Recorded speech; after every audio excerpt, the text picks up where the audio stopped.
অনেকগুলো বিষয়ে সিদ্ধান্ত হয়েছে আরপিও সংশোধনের বিষয়ে।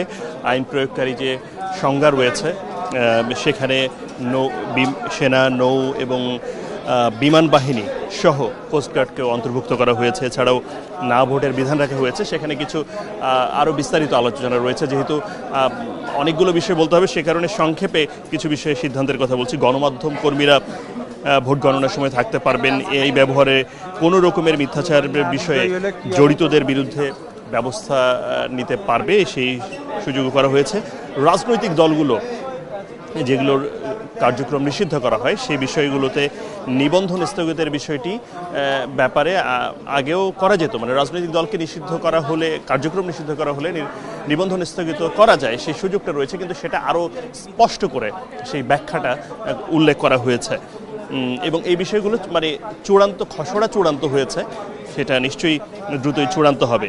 এছাড়াও দলগুলোর নিবন্ধনের বিষয়ে বেশ কিছু আলোচনা রয়েছে।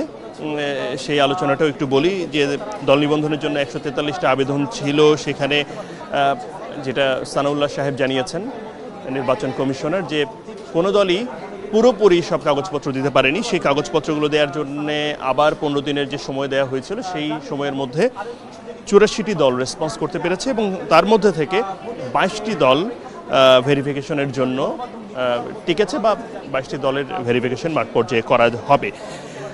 এছাড়াও আপনি জানেন যে বেশ কিছু বিষয় নিয়ে আরও আলোচনা হচ্ছে, যেমন জোটবদ্ধ হয়, যদি রাজনৈতিক দলগুলো যদি নির্বাচনে জোটবদ্ধ হয় তাহলে কি এক প্রতীকেই নির্বাচনে হবে কিনা বা একটাই প্রতীক থাকবে কিনা। সেক্ষেত্রে তারা আরও স্পষ্ট করে বলেছে যে অর্থাৎ নিজ নিজ দলের প্রতীক নিয়েই তাকে ভোট করতে হবে।